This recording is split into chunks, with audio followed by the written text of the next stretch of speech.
Jangan pernah putus asa, jangan pernah menjadi tidak bersemangat, ya, jangan pernah loyo, ya, jangan pernah loyo, jangan pernah ngelokro, ya, jangan pernah ngelokro.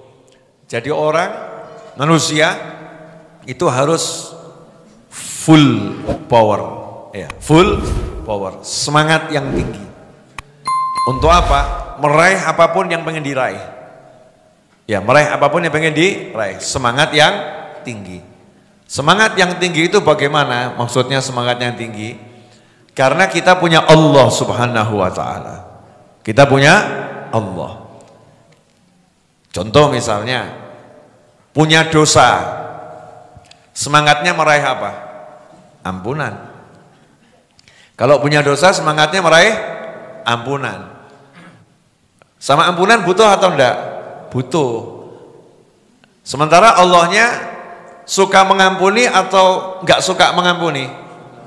Maha suka mengampuni. Sudah tahu Allahnya maha suka ngampuni, artinya Allah suka memberi ampunan. Lah kitanya butuh ampunan. Lah kok enggak semangat ngambil? Aneh kan ya? Jadi kalau kita merasa banyak dosa, ya semangat ambil ampunan. Ya Ustadz Habib, saya barusan terjerumus, tergelincir, terperosok, jelungup, ambio, apapun namanya terserah. Yo, lari lagi, fafirru ilallah, bangun kejar ampunannya Allah Subhanahu wa taala. Cara ngejarnya bagaimana? Ya jangan loyo datang ke majelis seperti ini. Semangat. Ya, jangan loyo untuk istighfar, semangat. Jangan loyo untuk sholawat, semangat. Jangan loyo untuk menebar kebaikan, semangat. Kenapa? Karena sesungguhnya innal hasanat yudhibna sayyi'at. Kebaikan-kebaikan itu akan menyingkirkan dosa-dosa keburukan. Itu yang pertama. Kemudian kalau contohnya misalnya punya hasratnya dunia. Hasrat dunia itu macam-macam. Ya. Pengen nikah itu hasratnya yang dicari dunia atau enggak dunia? Hasratnya dunia. Yang laki pengen perempuan, yang perempuan pengen laki. Betul? Ya sudah. Lah kalau begitu mintanya sama siapa? Ya mintanya sama Allah, tapi ya datangi calon mertua. Jangan kebanyakan chatting WA, chatting WA, chatting WA, akhirnya dzunub wa dosa. Ya akhirnya dosa. Datangi calon mertua, aku mau anakmu, boleh tidak? Enggak boleh, ya sudah, cari yang lain, semangat. Nah itu namanya baru orang bersemangat di jalan Allah Subhanahu wa taala. Betul yang begitu. Tapi kalau ngelamun, bisakah dia jadi milikku? Bisakah dia jadi milikku? Ya, cuman ngelamun tuh namanya. Akhirnya pikirannya rusak, hatinya rusak. Nanti bisa nambah dosa. Naudzubillah min dzalik. Tapi saya nggak ada kata tapi saya. Kamu punya Allah. Minta sama Allah. Ya minta sama Allah tuh caranya ya datang seperti ini. Ya. Kemudian kalau kamu butuh misalnya hasratnya duit, al-fulusu. Duit. Ya, Habib Novel punya enggak hasrat duit? Punya banget. Ya kenapa? Ya karena untuk menyelenggarakan semua kajian ini dibutuhkan jerbasuki mawa butuh biaya. Buat beli beras, buat beli bumbu, buat beli gula, buat beli teh, buat beli kopi, buat beli listrik, ya, buat beli pulsa, ya, buat beli apapun dibutuhkan namanya al-duitu. Fulus. Ya, fulus. Butuh fulus. Ya cari. Ya nyarinya gimana? Minta sama Allah. Rizqukum fis sama wa ma tu'adun. Rezekimu di langit dan apa yang dijanjikan buat kamu di langit. Nyarinya minta sama Allah bagaimana? Ya begini nih. Ikut maulid, ya sholawat, istighfar, zikir, majelis, taat sama orang tua, menyenangkan umat Nabi Muhammad SAW. Itu caranya minta sama Allah. Nah terus badannya bagaimana? Ya kerja. Jangan dikira saya nggak kerja. Nah, saya kerja, masya Allah, pagi, siang, sore, malam. Di antara kerjaan saya apa? Di antaranya, ya, selain saya konsultan orang-orang kaya, Loh ya betul loh ya. Saya kan konsultan orang-orang kaya. Banyak orang kaya yang pusing kepalanya terus konsultasi gimana solusinya gitu ya. Tapi nggak pakai tarif. Dibayar ya alhamdulillah, nggak dibayar ya alhamdulillah. Kan itu ustadz kan begitu kan. Kalau orang kaya pusing, nah ustadznya kan berubah profesi. Diganti aja konsultan orang kaya. Iya. Kemudian konsultan orang yang nggak kaya. Itu juga kerjaan saya. Orang-orang yang susah. Kalau orang kaya punya duit, orang susah punya doa. Pilih mana kamu? Ketemu orang kaya atau orang susah? Ustaz Iis bilang, orang kaya yang susah, Beb. Masya Allah. Ustaz Iis ini cerdas ya. Orang kaya yang susah katanya. Kenapa? Sudah punya duit, dia punya doa, punya semuanya. Ustaz Iis. Jadi, saya juga kerja keras. Ya, tapi cerdas. Ya, kerja keras tapi yang cerdas. Ini nggak capek. Saya jualan buku. Ya, saya jualan buku dan jualan yang lain. Ya, hal-hal yang bisa saya jual. Yang penting halalan thayyiban. Kerja keras. Bukan kemudian duduk.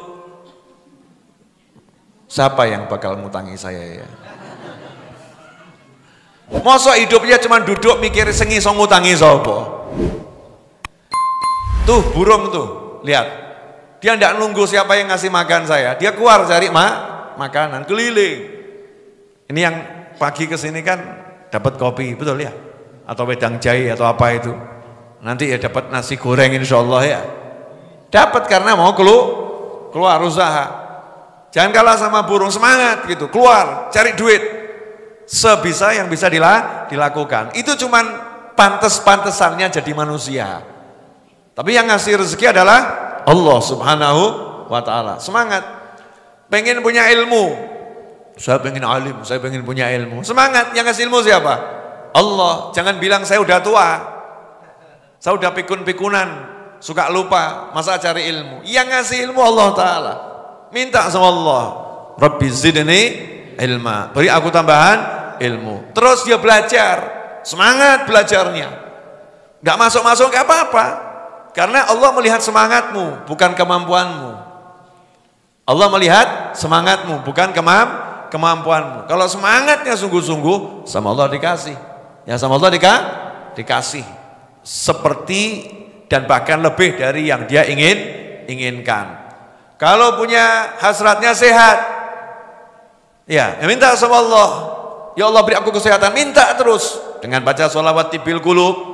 Ya, dengan membaca doa-doa yang diajarkan Nabi Muhammad sallallahu alaihi wasallam, dengan amal-amal yang semacam ini minta sama Allah taala, dengan sedekah karena Rasul mengajarkan obati yang sakit di antara kalian dengan sedekah, minta sama Allah. Tapi ya usaha badannya, makannya ya dijaga, makannya ya diatur, bukan semua dilep kabeh ya. Dilek semua. Itu halal ada tambahannya, halalan thayyiban, bukan halal tok. Halal yang baik, sepertiga untuk makan, sepertiga untuk minum, sepertiga untuk nafas. Kalau mau jadi yang lebih sehat, ya makannya ketika lapar, belum kenyang udah berhenti. Mau yang super sehat, luqaimatun yuqimna biha sulbah. Ya, cuman beberapa suap yang penting bisa hidup, itu paling sehat. Berapa suap yang penting bisa hidup. Tapi jangan seperti Mas Aldi. Beb, saya biar hidup itu 200 suap wah Beb. Nah, ini salah menafsirkan hadis nanti gitu ya. Berapa suap? Lukaimat, suap kecil, didik, lep, tapi bisa hidup. Seperti Imam Malik rahimahullah, itu makannya cuman secuil kurma, minumnya cuman seteguk air, dan itu ketika sahur dan ketika berbuka, ke toiletnya 14 hari sekali. Sehatnya luar biasa. Ini mungkin dalam ilmu kedokteran ya agak susah diterapkan itu ya. Nah, karena dokter itu hanya mempelajari ilmu fisik jasad. Ya dokter itu jasad. Jantungmu bermasalah, jasad. Otakmu bermasalah, jasad. Matamu bermasalah, jasad. Ya tangan kita bermasalah, jasad. Kaki kita bermasalah, jasad. Dokter hanya mengobati jasad. Sampai dokter jiwa itu yang diobati apa? Jasad. jiwamu goncang kayak ipil, otaknya biar rodok lerem, gak kaken mikir. Jasad yang diobati jasad. Padahal manusia itu bukan jasad. Jasad ini kan cuman parkirnya manusia. Manusia itu ruh. Manusia itu ruh plus jasad. Ruhnya lebih utama daripada jasadnya. Nah, Islam ini mengajarkan kita jadi manusia seutuhnya. Jadi kalau mau sehat itu ruhnya sehat, jasadnya sehat. Makanya orang-orang yang soleh kadang aneh, makannya dikit, minumnya dikit, kok nggak dehidrasi ya? Kenapa? Ruhnya produksi air. Ya, ruhnya produksi air, ruhnya produksi makanan. Nah, itu yang nggak dipelajari dalam ilmu kedokteran manapun. Ya, nggak dipelajari karena dokter nggak salah. Dokter belajarnya ilmu tentang fisik yang kelihatan dan bisa disentuh. Nah, kalau ruh mau belajarnya gimana? Ya bisanya lewat ajarannya Allah Subhanahu wa ta'ala. Makanannya ruh apa? Zikir, doa semacam ini. Maka kalau kita sering duduk yang semacam ini, ruhnya sudah sehat insya Allah. Ya, tapi jangan lupa ruh ya punya kendaraan namanya jasad. Nah, kalau jasadnya nggak dirawat ya ruhnya nanti kesian, kaboten ngangkat jasad yang rusak. Akhirnya kalau udah jasadnya rusak, nggak bisa ditempati, terpaksa ruhnya pindah kemana? Kuburan. Jasadnya udah rusak, keluar ruhnya, pindah ke kuburan. Ya naudzubillah min dzalik. Maka kalau pengen sehat, makannya dijaga, pikirannya dijaga, ya, tubuhnya dijaga, olahraga. Olahraganya apa? Yaitu diantaranya orang kalau sholat tahajud 1000 rakaat itu kan ya olahraga itu. Ya tahajud 1000 rakaat, rukuk sujud ya. Itu olahraga fisiknya, olahraga hatinya olahraga. Apalagi renang seperti yang disunahkan Nabi Muhammad SAW, sibahah, berenang. Apalagi pacu kuda, nggak ada kuda ya udah kamu lari gitu. Ya kamu lari jalan, pokoknya tubuhnya digerakkan biar sehat. Ojo kaken deprok tok, duk, namanya cuman duduk, nggak pakai gerak. Jalan naik motor, turun di kursi, habis itu naik mobil, ya, bis, angkot dan sebagainya. Turun lagi nanti di kursi, kurang jalan. Apalagi kalau jalannya udah mulai lenggak-lenggok, masya Allah, lanang kaya wedok. Ya, kelentro. Padahal perempuan pun jalannya gagah ya Bu ya. Kalau mau ke pasar atau ke mall, betul kan Bu ya? Mau ke pasar ke mall, wow, semangatnya luar biasa. Nah, ini kalau mas-mas yang muda-muda ini jalannya kelentro, ya. Kayak gajah gitu ya. Patut kalau gajah. Nah, jadilah seperti apa namanya kancil gitu ya, lincah. Ya, larinya juga lincah. Jangan yang kelentro. Itu menunjukkan kalau ruhnya lemes, jasadnya juga lemes. Tapi ojo kemurungsung. Beda loh ya. Jadi nggak kemurungsung. Orangnya memang lembut ya, tapi kelihatan geraknya itu cekatan. Asyik gitu. Oke? Ya, alhamdulillah. Semoga